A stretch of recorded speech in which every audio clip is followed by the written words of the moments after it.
ജീവധാര ജീവമൊഴി കാൽവരിനാഥന്റെ സ്നേഹമൊഴി തിരുനിറത്താൽ ജീവനേകും യേശുനാഥന്റെ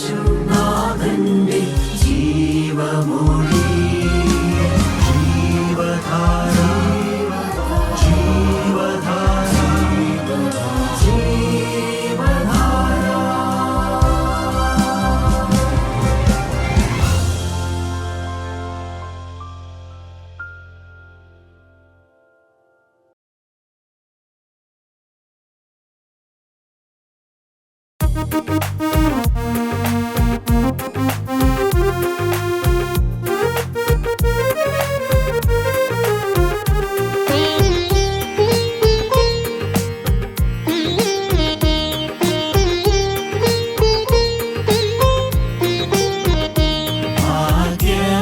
ഭാഗ്യവശാൽ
സമൃദ്ധിയായി അനുഗ്രഹിച്ചു. വിദൂരമോവാവിൽ നിന്നു വേർതിരിച്ചെന്നെ സമൃദ്ധിയായി അനുഗ്രഹിച്ചു. ഭാഗ്യവശാൽ ബോവസിന്റെ ഭാഗ്യവശാൽ ബോവസിന്റെ. ദൈവ തിരുനാമത്തിന് മഹത്വം ഉണ്ടാകട്ടെ. ഒരു പ്രാവശ്യം കൂടെ ദൈവനാമത്തിൽ എഴുന്നേറ്റ് നിൽക്കുവാനും കർത്താവിൻ്റെ തിരുവചനം ദൈവമക്കളുമായി പങ്കുവയ്ക്കുവാനും കർത്താവ് തന്ന അവസരത്തിനായി ഞാൻ ദൈവത്തെ സ്തുതിക്കുന്നു, സ്തോത്രം ചെയ്യുന്നു. ഒരു വാക്യം നമുക്ക് ആദ്യം വായിച്ചുകൊണ്ട് ആരംഭിക്കാം. 1 കൊരിന്ത്യർ ലേഖനം 8-ാം അധ്യായത്തിൻ്റെ 3-ാമത്തെ വാക്യം. ഒരുത്തൻ ദൈവത്തെ സ്നേഹിക്കുന്നു എങ്കിലോ അവനെ ദൈവം അറിഞ്ഞിരിക്കുന്നു. ദൈവം അറിയുന്നു, അതാണ് നമ്മുടെ ചിന്താവിഷയം. ആരെയാണ് ദൈവം അറിയുന്നത്? ദൈവത്തെ സ്നേഹിക്കുന്നവരെ ദൈവം അറിയുന്നു. ദൈവം എല്ലാവരെയും അറിയുന്നുണ്ട്. ദൈവം സർവജ്ഞാനിയാണ്, അവൻ സർവശക്തനാണ്, അവൻ സർവവ്യാപിയാണ്. എന്നാൽ ദൈവത്തെ സ്നേഹിക്കുന്നവരെ ദൈവം സവിശേഷമായി അറിയുന്നു. അതിന് ഉദാഹരണമാണ് കർത്താവ് മോശയെക്കുറിച്ച് പറഞ്ഞത്. മോശയെ ഞാൻ അടുത്തറിഞ്ഞിരിക്കുന്നുവെന്ന് മോശയെക്കുറിച്ച് കർത്താവ് പറയുന്നുണ്ട്. അതുപോലെ ദൈവത്തോട് വാക്ക് പറഞ്ഞ് ദൈവസന്നിധിയിൽ തങ്ങളെ തന്നെ സമർപ്പിച്ച ദൈവത്തിൻ്റെ മക്കളെക്കുറിച്ച് ദൈവം സവിശേഷമായി അറിയുന്നു. അവനെ കൈക്കൊണ്ട് അവൻ്റെ നാമത്തിൽ വിശ്വസിക്കുന്ന ഏവർക്കും ദൈവ മക്കളായി തീരുവാൻ അവൻ അധികാരം കൊടുത്തിരിക്കുന്നു. കർത്താവായ യേശുക്രിസ്തുവിനെ സ്വന്തം കർത്താവും രക്ഷിതാവുമായി ഹൃദയത്തിൽ സ്വീകരിച്ച് പാപം കൂടാതെ വിശുദ്ധിയോടെ ജീവിക്കുമെന്നുള്ളതായ ഒരു സമർപ്പണം ജീവിതത്തിൽ എടുത്തിട്ടുള്ളതായ ദൈവത്തിൻ്റെ മക്കളെ ദൈവം സവിശേഷമായി ശ്രദ്ധയോടെ അറിയുന്നു എന്നാണ് തിരുവചനത്തിൽ നാം വായിക്കുന്നത്. ഒരു വാക്യം കൂടെ നമുക്ക് വായിച്ച് കേൾക്കാം. 2 തീമോഥെയോസിൻ്റെ ലേഖനം 2-ാം അധ്യായത്തിൻ്റെ 19-ാം വാക്യം. എങ്കിലും ദൈവത്തിൻ്റെ സ്ഥിരമായ അടിസ്ഥാനം നിലനിൽക്കുന്നു. കർത്താവ് തനിക്കുള്ളവരെ അറിയുന്നുവെന്നും കർത്താവ് തനിക്കുള്ളവരെ അറിയുന്നുവെന്നും കർത്താവിൻ്റെ നാമം ഉച്ചരിക്കുന്നവനെല്ലാം അനീതി വിട്ട് അകന്നുകൊള്ളട്ടെ എന്നും ആകുന്നു അതിൻ്റെ മുദ്ര. അതെ, പാപത്തോട് യാത്ര പറഞ്ഞ് ദൈവത്തിന് വേണ്ടി സമർപ്പിച്ച ദൈവത്തിൻ്റെ മക്കളെ ദൈവം അറിയുന്നു. എന്താണ് ദൈവം അറിയുന്നത്? അതാണ് നാം തുടർന്ന് ചില കാര്യങ്ങൾ ചിന്തിക്കുന്നത്. ദൈവത്തിൻ്റെ മക്കളെ സംബന്ധിച്ച് ദൈവം എന്താണ് അറിയുന്നത്? പുറപ്പാട് പുസ്തകത്തിലേക്ക് നമുക്ക് വരാം. അതിൻ്റെ 3-ാം അധ്യായത്തിൻ്റെ 7ഉം 8ഉം വാക്യങ്ങൾ നമുക്ക് വായിച്ച് കേൾക്കാം. യഹോവ അരുളി ചെയ്തത്, മിസ്രൈമിലുള്ള എൻ്റെ ജനത്തിൻ്റെ കഷ്ടത ഞാൻ കണ്ടു. ഊഴിയ വിചാരകന്മാർ നിമിത്തമുള്ള അവരുടെ നിലവിളിയും കേട്ടു. ഞാൻ അവരുടെ സങ്കടങ്ങൾ അറിയുന്നു. അവരെ മിസ്രൈമ്യരുടെ കയ്യിൽ നിന്ന് വിടുവിപ്പാനും ആ ദേശത്തു നിന്നും നല്ലതും വിശാലവുമായ ദേശത്തേക്ക്, പാലും തേനും ഒഴുകുന്ന ദേശത്തേക്ക്, കനാന്യർ, ഹിത്യർ, അമോര്യർ, പെരിസ്യർ, ഹിവ്യർ, യെബൂസ്യർ എന്നിവരുടെ സ്ഥലത്തേക്ക് അവരെ കൊണ്ടുപോകുവാനും ഞാൻ ഇറങ്ങി വന്നിരിക്കുന്നു. അതെ, ഞാൻ അവരുടെ സങ്കടങ്ങൾ അറിയുന്നു. പ്രിയപ്പെട്ട സഹോദരങ്ങളെ, സഹോദരികളെ, ദൈവത്തിൻ്റെ വചനം കേൾക്കുന്ന നിങ്ങൾ ഓരോരുത്തരുടെയും എൻ്റെയും സങ്കടങ്ങൾ അറിയുന്ന ഒരു ദൈവമുണ്ട്. സന്തോഷത്തോടും ആശ്വാസത്തോടും കൂടിയാണ് ഞാൻ നിങ്ങളോട് പറയുന്നത്. നാം ഈ ലോകത്തിൽ ജീവിക്കുമ്പോൾ നമുക്കെല്ലാവർക്കും പല വിധത്തിലുള്ളതായ സങ്കടങ്ങളും വേദനകളും ഉണ്ട്. ഇന്ന് ഈ വചനം കേൾക്കുന്ന നിങ്ങളുടെ ഓരോരുത്തരുടെ ഹൃദയത്തിൽ സങ്കടങ്ങളും വേദനകളും ഭയങ്ങളും ഭാരങ്ങളും എല്ലാം നിറഞ്ഞിരിക്കുന്നുണ്ട്. എന്നാൽ നമ്മുടെ സങ്കടങ്ങൾ അറിയുന്ന ഒരു ദൈവം ജീവിക്കുന്നുണ്ട്. അതാണ് ആശ്വാസകരമായ കാര്യം. എന്തിനെക്കുറിച്ചാണ് സങ്കടപ്പെടുന്നത്? പ്രിയപ്പെട്ടവരെ, ഇവിടെ നാം വായിക്കുന്നു, മിസ്രൈമ അടിമത്തത്തിൽ കിടന്ന് ഞെരിപരി കൊള്ളുന്നതായ ദൈവത്തിൻ്റെ ജനം, ഊഴി വിചാരകന്മാർ നിമിത്തമുള്ള ഉപദ്രവങ്ങൾ സഹിച്ച് കഷ്ടപ്പെടുന്നതായ ഒരു കൂട്ടം ജനം, ദൈവത്തിൻ്റെ സ്വന്തം ജനമാണ്. പക്ഷേ ഇന്ന് അവർ അടിമത്തത്തിന് കീഴിലാണ്. ആ അടിമത്തത്തിൽ കിടന്നുകൊണ്ട് ആ ഊഴിയ വിചാരകന്മാരുടെ ഉപദ്രവങ്ങൾ സഹിച്ചുകൊണ്ട് നെടുവീർപ്പിട്ട് കരയുന്ന ഒരു കൂട്ടം ജനം. അവരുടെ സങ്കടങ്ങൾ അറിഞ്ഞുകൊണ്ട് അവരെ വിടുവിപ്പാൻ ഞാൻ ഇറങ്ങി വന്നിരിക്കുന്നു എന്നാണ് ദൈവം തമ്പുരാൻ പറയുന്നത്. പ്രിയപ്പെട്ടവരെ, നിങ്ങൾ പലവിധത്തിലുള്ള സങ്കടങ്ങൾ നമുക്കുണ്ട്.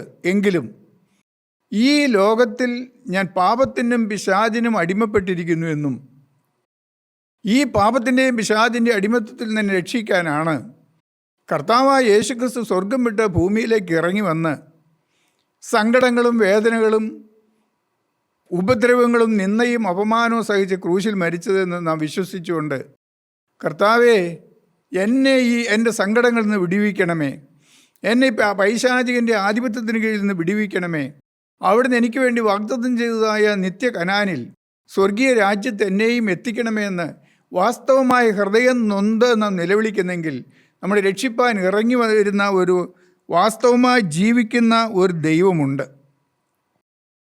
തിരുവചനത്തിൽ അനേക ഉദാഹരണങ്ങൾ നമുക്ക് വായിക്കാൻ കഴിയും. യൗസേപ്പ് കാരാഗൃഹത്തിൽ കിടന്നുകൊണ്ട് നിലവിളിച്ചു.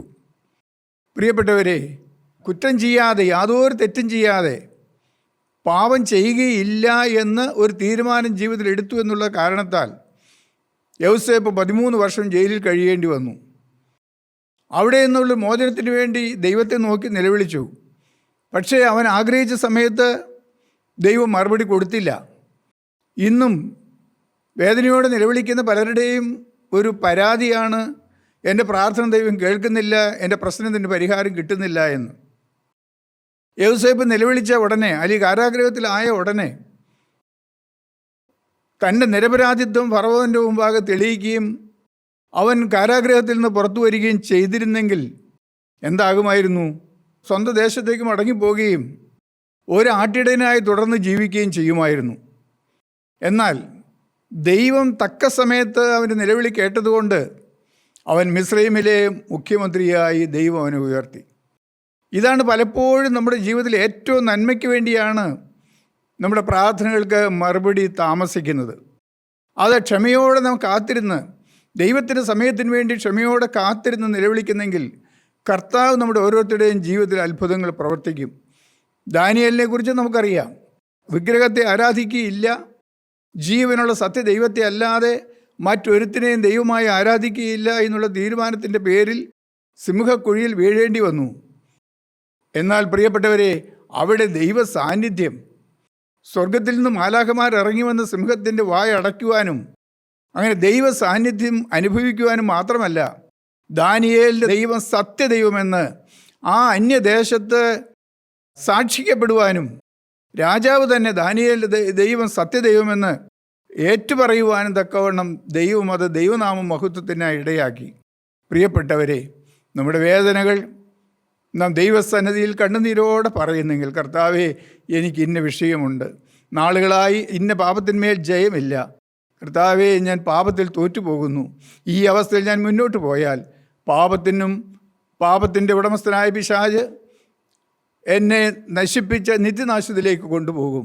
എന്നാൽ എൻ്റെ പാപത്തിന് വേണ്ടി കുരിശിൽ മരിച്ച യേശു ജീവിക്കുന്നു എന്ന് ഞാൻ വിശ്വസിക്കുന്നു. എൻ്റെ പാപത്തിന്മേൽ എനിക്ക് ജയം തന്ന് എന്നെ നിത്യജീവന് വേണ്ടി ഒരുക്കണമേ എന്ന് വാസ്തവമായി ഹൃദയം തകർന്ന് നിലവിളിക്കുന്നുവെങ്കിൽ ഇറങ്ങി വന്ന് നമ്മെ വിടുവിക്കുന്ന ഒരു ദൈവമുണ്ട്. കർത്താവ് അവരുടെ വേദനകൾ അറിഞ്ഞ് അവരെ രക്ഷിപ്പാൻ ഇറങ്ങി വന്നു എന്ന് വചനത്തിൽ വായിക്കുന്നു. നമ്മുടെ വേദനകൾ അറിയുന്ന ദൈവം, നമ്മുടെ ഹൃദയത്തിൻ്റെ നൊമ്പരങ്ങൾ അറിയുന്ന ജീവിക്കുന്ന ദൈവമുണ്ട്. പ്രിയപ്പെട്ടവരെ, മടുത്തു പോകരുത്, നിരാശപ്പെട്ടു പോകരുത്. പ്രാർത്ഥന കേൾക്കുന്ന ഒരു ദൈവം, ഇറങ്ങി വന്ന് നമ്മെ വിടുവിക്കുന്ന ജീവിക്കുന്ന ക്രിസ്തു ഇന്നും പ്രവർത്തിച്ചു കൊണ്ടിരിക്കുന്നു. പ്രിയപ്പെട്ടവരെ, മത്തായിയുടെ സുവിശേഷം 6:32-33. ഈ വകയൊക്കെയും ജാതികൾ അന്വേഷിക്കുന്നു, സ്വർഗസ്ഥനായ നിങ്ങളുടെ പിതാവ് ഇതൊക്കെയും നിങ്ങൾക്ക് ആവശ്യമെന്ന് അറിയുന്നുവല്ലോ. നമ്മുടെ ആവശ്യങ്ങൾ അറിയുന്ന ഒരു ദൈവം. ഈ ലോകത്തിൽ നാം ജീവിക്കുമ്പോൾ പലവിധത്തിലുള്ളതായ ആവശ്യങ്ങൾ നമുക്കുണ്ട്. പലവിധത്തിലുള്ളതായ ആവശ്യങ്ങളെയും പ്രതി നാം ഭാരപ്പെടുന്നവരും പലപ്പോഴും നിരാശപ്പെടുന്നവരും ആകുലചിത്തരാകുന്നവരുമാണ്. എന്നാൽ ദൈവത്തിൻ്റെ വചനം വ്യക്തമായി നമ്മളോട് പറയുന്നു, എന്ത് തിന്നുമെന്ന് ജീവനായിക്കൊണ്ടും എന്തുടുക്കുമെന്ന് ശരീരത്തിനായിക്കൊണ്ടും നിങ്ങൾ വിചാരപ്പെടരുത്. ഇവയൊക്കെ നിങ്ങൾക്ക് ആവശ്യമെന്ന് സ്വർഗസ്ഥനായ നിങ്ങളുടെ പിതാവ് അറിയുന്നുവല്ലോ. കർത്താവായ യേശുക്രിസ്തു നേരിട്ട് പറഞ്ഞ വാക്യമാണ്. ഈ ലോകത്തിൽ നമുക്ക് എന്തെല്ലാം ആവശ്യങ്ങളുണ്ട്. നമുക്ക് പണം വേണം, നമുക്ക് കിടപ്പാടം വേണം, നമ്മുടെ കുഞ്ഞുങ്ങളെ പഠിപ്പിക്കേണ്ടതുണ്ട്, രോഗം വന്നാൽ രോഗസൗഖ്യം നമുക്ക് ആവശ്യമാണ്. കർത്താവ് പറയുന്നത് ഇതെല്ലാം നിങ്ങൾക്ക് ആവശ്യമെന്ന് സ്വർഗസ്ഥനായ പിതാവ് അറിയുന്നുവല്ലോ. ഒരു 8-ലോ 10-ലോ പഠിക്കുന്ന ഒരു കുട്ടി, അവൻ നാളെ ഫീസ് കൊടുക്കേണ്ടതാണ്, ഞാൻ എവിടെ നിന്ന് കൊടുക്കും എന്ന് വിചാരിച്ച് വ്യാകുലപ്പെടാറില്ലല്ലോ. അല്ലെങ്കിൽ നാളെ ഞാൻ എന്ത് കഴിച്ചുകൊണ്ട് സ്കൂളിൽ പോകും എന്ന് ആ കുഞ്ഞൊരിക്കലും വ്യാകുലപ്പെടാറില്ല. കാരണം എന്താണ്? എന്നെ സ്നേഹിക്കുന്ന, എനിക്ക് വേണ്ടി കരുതുന്ന ഒരു അപ്പനും അമ്മയും എനിക്കുണ്ട്. അവർ എനിക്ക് വേണ്ടി കരുതുമെന്നുള്ള ഉറപ്പ് അവൻ്റെ ഹൃദയത്തിൽ ഉള്ളതുകൊണ്ടാണ് അവൻ വ്യാകുലപ്പെടാതിരിക്കുന്നത്. അതുപോലെ നമ്മെ സ്നേഹിച്ച് നമുക്ക് വേണ്ടി കരുതുന്ന ഒരപ്പൻ നമുക്കുണ്ട് എന്നുള്ള ഉറപ്പ് നമ്മുടെ ഹൃദയത്തിലുണ്ടെങ്കിൽ നമുക്ക് ആകുലപ്പെടാതെ, നാളെയെക്കുറിച്ചുള്ള ചിന്താകുലം വരാതെ നമുക്ക് മുന്നോട്ട് ജീവിക്കാൻ കഴിയും. പ്രിയപ്പെട്ടവരെ, കർത്താവ് വളരെ വ്യക്തമായി പറയുന്നു, ദൈവത്തിൻ്റെ വചനം വ്യക്തമായി പറയുന്നു, ഒന്നിനെക്കുറിച്ചും വിചാരപ്പെടരുത്, സകലത്തിലും പ്രാർത്ഥനയാലും അപേക്ഷയാലും നിങ്ങളുടെ ആവശ്യങ്ങൾ സ്തോത്രത്തോടുകൂടെ അവനോട് അറിയിക്കുക അത്രേ വേണ്ടത്. എന്നാൽ സകല ബുദ്ധിയെയും കവിയുന്ന ദൈവ സമാധാനം നിങ്ങളുടെ ഹൃദയങ്ങളെയും നിലവുകളെയും ക്രിസ്തുയേശുവിങ്കിൽ കാക്കും. കർത്താവ് പിന്നെയും പറഞ്ഞു, നിങ്ങൾ വ്യാകുലപ്പെടുന്നതിനാൽ നിങ്ങളുടെ നീളത്തോട് ഒരു മുഴം കൂട്ടുവാൻ നിങ്ങൾക്ക് കഴിയുമോ? നമ്മൾ ആവലാതിപ്പെടുന്നതുകൊണ്ട്, സങ്കടപ്പെടുന്നതുകൊണ്ട്, നാളെക്കുറിച്ച് ചിന്താകുലം ഉള്ളവരായിരിക്കുന്നതുകൊണ്ട് ഒന്നും കൂടുതലായി നേടാൻ നമുക്ക് സാധ്യമല്ല. ഒരല്പം പോലും നമ്മുടെ അവസ്ഥയ്ക്ക് ഭേദം വരുത്താൻ നമുക്ക് സാധ്യമല്ല. എന്നാൽ നമ്മെ സ്നേഹിക്കുന്ന കർത്താവിനെ നാം വിശ്വസിച്ചുകൊണ്ട്, കർത്താവിൻ്റെ വചനം പറയുന്നു, നിന്റെ ഭാരം യഹോവയുടെ മേൽ വെച്ചുകൊള്ളുക, അവൻ നിന്നെ പുലർത്തും. ഈ ജീവനുള്ള ദൈവത്തെ വിശ്വസിച്ചുകൊണ്ട്, എന്നെ സ്നേഹിക്കുന്ന, എനിക്ക് വേണ്ടി കരുതുന്ന ഒരു നല്ല പിതാവ് എനിക്കുണ്ട് എന്നുള്ള ഉറപ്പായ വിശ്വാസത്തോടെ നമ്മുടെ ആവശ്യങ്ങളും നമ്മുടെ സങ്കടങ്ങളും നമ്മുടെ ആവലാതികളും അവൻ്റെ സന്നിധിയിലേക്ക് നാം പകർന്നു വയ്ക്കുന്നെങ്കിൽ എല്ലാം കേട്ട് തക്ക സമയത്ത് മറുപടി നടത്തുന്ന ഒരു ദൈവമുണ്ട്. വ്യക്തിപരമായ ജീവിതത്തിൻ്റെ അനുഭവത്തോടു കൂടെ തന്നെയാണ് പറയുന്നത്. ആവശ്യത്തിന് ആഹാരമില്ലാതെ, ഒരു വസ്ത്രത്തിന് പകരം മാറാൻ മറ്റൊരു വസ്ത്രമില്ലാതെ, സന്ധ്യയാകുമ്പോൾ സമാധാനത്തോടെ കിടന്നുറങ്ങാൻ ഒരു ഇടപെടമില്ലാതെ വേദനപ്പെട്ടും വ്യാകുലപ്പെട്ടും നടന്ന ഒരു വ്യക്തി തന്നെയാണ് ഞാൻ. എന്നാൽ കർത്താവായ യേശു ക്രിസ്തുവിൻ്റെ ജീവിതത്തിലേക്ക് വന്നപ്പോൾ, ക്രിസ്തുവിൻ്റെ ജീവിതം ഏറ്റെടുത്തപ്പോൾ എല്ലാറ്റിനും നീക്കുപോക്ക് തന്ന് സമൃദ്ധിയായി നടത്തിയ ഒരു യേശു ക്രിസ്തു ഇന്നും ജീവിക്കുന്നുണ്ട്. പ്രിയപ്പെട്ടവരെ, നിങ്ങൾക്ക് വേണ്ടിയും യേശു കരുതും. അവൻ നിങ്ങളുടെ ഭാരങ്ങൾ ഏറ്റെടുക്കും. ഒന്ന് മാത്രം ചെയ്താൽ മതി. നിങ്ങൾ യേശു ക്രിസ്തുവിനെ രക്ഷിതാവും കർത്താവുമായി നിങ്ങളുടെ ഹൃദയത്തിൽ സ്വീകരിക്കുകയും അവൻ്റെ പാദപീഠത്തിൽ നിങ്ങളുടെ ആവശ്യങ്ങളും ആവലാതികളും ഏറ്റുപറഞ്ഞ് സമർപ്പിക്കുകയും ചെയ്യുക. അവൻ്റെ സമയത്തിന് വേണ്ടി നിങ്ങൾ കാത്തിരിക്കുക. വിനയത്തോടെ എളിമയോടെ ദൈവസന്നിധിയിൽ കാത്തിരിക്കുന്നുവെങ്കിൽ കർത്താവ് നമ്മെ നടത്തും. പ്രിയപ്പെട്ടവരെ, ഇസ്രായേലിൻ്റെ മരുഭൂമിയിൽ കൂടെ നടത്തിയത് നമുക്കറിയാം. ഞങ്ങൾ എന്ത് തിന്നും? ഈ മരുഭൂമിയിൽ ഞങ്ങൾ എന്ത് തിന്നും? അവർ ആകുലപ്പെട്ടു, അവർ വ്യാകുലപ്പെട്ടു, മോശയോട് വെറുപെറുത്തു. ഇവിടെ വെള്ളമില്ല, ഇവിടെ ആഹാരമില്ല. അവർ വ്യാകുലപ്പെടുകയും പരാതിപ്പെടുകയും ചെയ്തു. പക്ഷേ നാം തിരുവചനത്തിൽ വായിക്കുന്നു, ഏതാണ്ട് 20 ലക്ഷത്തോളം വരുന്ന ജനം 40 വർഷം ഒരു ദിവസം പോലും മുടങ്ങാതെ സ്വർഗത്തിൽ നിന്ന് ദൈവം വർഷിപ്പിച്ചു കൊടുത്തതായ മന്ന തിന്ന് അവർ ജീവിച്ചു. അവർ അധ്വാനിച്ചില്ല അതിനുവേണ്ടി, അവർ അതിനുവേണ്ടി കഷ്ടപ്പെട്ടില്ല, കൃഷി ചെയ്തില്ല. എന്നാൽ ഓരോ ദിവസവും പ്രഭാതത്തിൽ അവർ എഴുന്നേറ്റ് നോക്കുമ്പോൾ അവരുടെ കൂടാരത്തിന് ചുറ്റും മന്ന പൊഴിഞ്ഞു കിടക്കുന്നു. ആ മന്ന തിന്ന് 40 വർഷം അവർ മരുഭൂമിയിൽ ജീവിച്ചു. മരുഭൂമി പാറയെ പിളർന്ന് ദൈവം അവർക്ക് ദാഹജലം കൊടുത്തു. ഇതുപോലെ കരുതുന്ന ഒരു ദൈവം, ആ ദൈവം ഇന്നും ജീവിക്കുന്നുണ്ട്. പ്രിയപ്പെട്ടവരെ, നിങ്ങൾ യേശുവിൻ്റെ മക്കളാണെങ്കിൽ, സ്വർഗത്തിലെ അപ്പൻ്റെ മക്കളാണെങ്കിൽ അവൻ നമ്മെ നടത്തുക തന്നെ ചെയ്യും. തിരുവചനത്തിൽ മറ്റൊരു ഉദാഹരണം വായിക്കുന്നുണ്ട്. കർത്താവായ യേശു ക്രിസ്തുവിൻ്റെ ഉയർത്തെഴുന്നേൽപ്പിന് ശേഷം ശിഷ്യന്മാർക്ക് പ്രത്യക്ഷനായി. എന്നാൽ ഒരു ദിവസം പത്രോസ് പറഞ്ഞു, ഞാൻ മീൻ പിടിക്കാൻ പോകുന്നു. കഴിഞ്ഞ കാലങ്ങളൊക്കെയും യേശു കൂടെ ഉണ്ടായിരുന്നു. രോഗം വന്നാൽ യേശു മതിയായിരുന്നു. വിശന്നിരുന്നാൽ കർത്താവ് ആഹാരം തരുമായിരുന്നു. എന്തെല്ലാം പ്രശ്നങ്ങൾ ജീവിതത്തിൽ വന്നാലും എല്ലാറ്റിനും ക്രിസ്തു മതിയായവനായിരുന്നു. ക്രിസ്തു മരിച്ചു. ഇനി ഭാവി എന്താണ്? അവൻ ആകുലപ്പെട്ടു. അവൻ പറഞ്ഞു, ഞാൻ മീൻ പിടിക്കാൻ പോകുന്നു. കൂടെ ഉണ്ടായിരുന്നവരും അവരോടൊപ്പം ഞങ്ങളും പോരുന്നു എന്ന് പറഞ്ഞ് അവർ ഗലീല കടലിലേക്ക് പോയി. ഒരു രാത്രി മുഴുവൻ അവർ അധ്വാനിച്ചു. ഒന്നും കിട്ടിയില്ല. വിശന്ന് തളർന്ന് ക്ഷീണിച്ച് അവർ പ്രഭാതമായപ്പോൾ ഒരു കാഴ്ച കണ്ടു. യേശു കടൽക്കരയിൽ നിന്നുകൊണ്ട് അവരെ വിളിക്കുന്നു, കുഞ്ഞുങ്ങളെ വന്ന് പ്രാതൽ കഴിച്ചുകൊള്ളുവീൻ. ഇതൊരു ഉദാഹരണം മാത്രമാണ് പ്രിയപ്പെട്ടവരെ. കരുതുന്ന ഒരു കർത്താവ് അവരുടെ അവസ്ഥയറിഞ്ഞ് അവരുടെ വിശപ്പറിഞ്ഞ് തക്ക സമയത്ത് കനലിൽ ചുട്ടതായ മീനും അപ്പവുമായി അവരെ എതിരേറ്റ് കുഞ്ഞുങ്ങളെ പ്രാതൽ കഴിച്ചുകൊള്ളുവീനെന്ന് പറഞ്ഞ ആ കർത്താവ് ഇന്നും ജീവിക്കുന്നു. അവൻ തക്ക സമയത്ത് നമുക്ക് വേണ്ടി കരുതുന്ന ഒരു ദൈവമാണ്. നമ്മുടെ ആവശ്യങ്ങൾ അറിയുന്ന ഒരു ദൈവം. മറ്റൊരു വാക്യം നമുക്ക് വായിക്കാം. യോഹന്നാൻ്റെ സുവിശേഷം 5-ാം അധ്യായത്തിൻ്റെ 5ഉം 6ഉം വാക്യങ്ങൾ. എന്നാൽ 38 ആണ്ട് രോഗം പിടിച്ചു കിടന്ന ഒരു മനുഷ്യൻ അവിടെ ഉണ്ടായിരുന്നു. അവൻ കിടക്കുന്നത് യേശു കണ്ടു. ഇങ്ങനെ ഏറിയ കാലമായിരിക്കുന്നു എന്ന് അറിഞ്ഞു. അവൻ കിടക്കുന്നത് യേശു കണ്ടു. ഇങ്ങനെ ഏറിയ കാലമായിരിക്കുന്നു എന്ന് യേശു അറിഞ്ഞു. യേശുവിനോട് ആരും പറഞ്ഞില്ല. കഴിഞ്ഞ 38 വർഷമായി ഈ മനുഷ്യൻ, തളർവാദം പിടിച്ച ഒരു മനുഷ്യൻ, ബെത്സയിദ കുളത്തിൻ്റെ കരയിൽ കിടക്കുകയാണ്. സമയാസമയങ്ങളിൽ സ്വർഗത്തിൽ നിന്നൊരു ദൂതനിറങ്ങി ആ കുളം കലക്കും. കലങ്ങിയതിന് ശേഷം ആദ്യം ഇറങ്ങുന്ന മനുഷ്യൻ സൗഖ്യം പ്രാപിക്കും. ഈ സൗഖ്യം പ്രാപിക്കുവാനുള്ള അവസരം കാത്ത് അനേകം രോഗികൾ അവിടെ ആ കുളത്തിൻ്റെ കരയിൽ ഉണ്ടായിരുന്നു. അതിലൊരുവനായിരുന്നു ഈ മനുഷ്യൻ. എന്നാൽ ഇവൻ തളർവാദം പിടിച്ചവനായതുകൊണ്ട് അവന് തനിയെ കുളത്തിലിറങ്ങാൻ നിവർത്തിയില്ല. അവൻ കഷ്ടപ്പെട്ട് അധ്വാനിച്ച് കുളക്കരയിലേക്ക് ചെല്ലുമ്പോഴേക്കും മറ്റാരെങ്കിലും ഇറങ്ങിക്കഴിയും. ഈ അവസ്ഥയിൽ കഴിഞ്ഞ മനുഷ്യനെ യേശു അറിഞ്ഞു. ഇത്ര ദീർഘനാളായി ഇവന് സൗഖ്യം പ്രതീക്ഷിച്ച് ഈ കുളക്കരയിൽ കിടക്കുന്നുവെന്ന് യേശു അറിഞ്ഞു. പ്രിയപ്പെട്ടവരെ, നമ്മുടെ ജീവിതത്തിലും പാപരോഗങ്ങളായിരിക്കാം, ശാരീരിക രോഗങ്ങളായിരിക്കാം. നാളുകളായി വലയുന്നവരാണോ? നമ്മുടെ അവസ്ഥ അറിയുന്ന ഒരു ദൈവമുണ്ട്.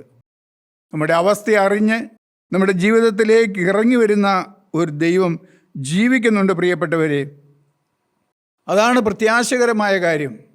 നിങ്ങൾ ആരും നിരാശപ്പെടരുത്, ആരും മടുത്തു പോകരുത്.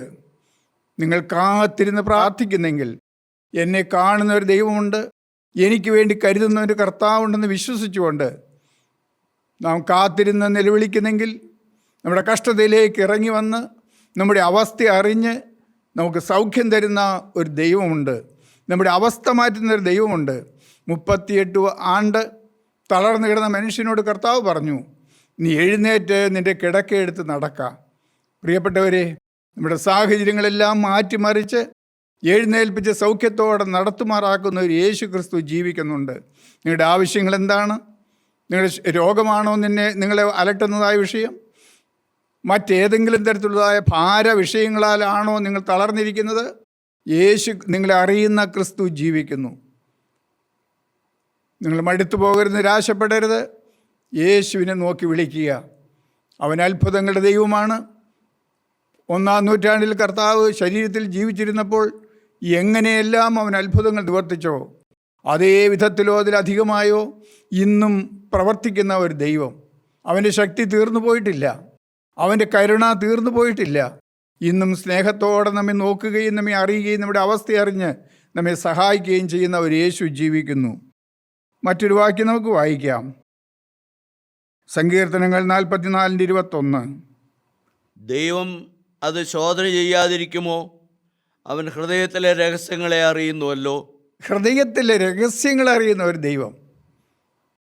നമ്മുടെ ആവശ്യങ്ങൾ അറിയുകയല്ല, നമ്മുടെ രോഗങ്ങൾ കാണുക മാത്രമല്ല, നമ്മുടെ ഹൃദയത്തിലേക്ക് നോക്കുന്ന, ഹൃദയ രഹസ്യങ്ങൾ അറിയുന്ന ഒരു ദൈവം. 103-ാം സങ്കീർത്തനം 14-ാം വാക്യം. അവൻ നമ്മുടെ പ്രകൃതി അറിയുന്നുവല്ലോ. നമ്മുടെ പ്രകൃതി അറിയുന്നുവല്ലോ. യോഹന്നാൻ്റെ സുവിശേഷം 2-ാം അധ്യായം 24-ഉം 25-ഉം വാക്യങ്ങൾ. യേശുവോ എല്ലാവരെയും അറിവുകൊണ്ട് തന്നെത്താൻ അവരുടെ പക്കൽ വിശ്വസിച്ചേൽപ്പിച്ചില്ല. അനേകർ യേശുവിൻ്റെ പിന്നാലെ വന്നു, ഭക്തി ഭാവിച്ചുകൊണ്ട് ഭക്തി ഉള്ളവരായി, ചിലർ ഭക്തി ഭാവിച്ചുകൊണ്ട്. പക്ഷേ വചനം പറയുന്നു, മനുഷ്യനിൽ ഉള്ളത് എന്ത് എന്ന് കർത്താവ് അറിയുകൊണ്ട് തന്നെത്താൻ അവരുടെ കയ്യിൽ വിശ്വസിച്ച് ഏൽപ്പിച്ചില്ല. യേശു ക്രിസ്തു നമ്മുടെ ഹൃദയം അറിയുന്നു, നമ്മുടെ ഹൃദയത്തിലെ നിരൂപണങ്ങൾ അറിയുന്നു, നമ്മുടെ പ്രകൃതി അവൻ അറിയുന്നു. പ്രിയപ്പെട്ടവരെ, നാം പുറമേ കാണിക്കുന്നതായ ഭക്തിയല്ല, പുറമേ കാണിക്കുന്നതായ ഭക്തിയുടെ വേഷമല്ല, ഞാൻ എന്താണോ, അടിസ്ഥാനപരമായി നമ്മുടെ സ്വഭാവം എന്താണോ അത് കർത്താവ് അറിയുന്നു.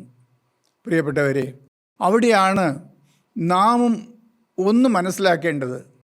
പലപ്പോഴും നമുക്ക് പരാതിയുണ്ട്, നമ്മുടെ പ്രാർത്ഥനയ്ക്ക് മറുപടി കിട്ടുന്നില്ല, ആഗ്രഹിച്ചതുപോലെ മറുപടി ലഭിക്കുന്നില്ല എന്നെല്ലാം നമ്മൾ പരാതി പറയാറുണ്ട്. എന്നാൽ നാം പലപ്പോഴും നമ്മെ തന്നെ അറിയുന്നില്ല. യോബിനെക്കുറിച്ച് തിരുവചനം പറയുന്നു, അവൻ ഭക്തനാണ്, നീതിമാനാണ്, ദോഷം വിട്ട് അകലുന്നവനാണ്, പൂർവ്വ ദിഗ്വാസികളൊക്കെയും മഹാനെന്ന്.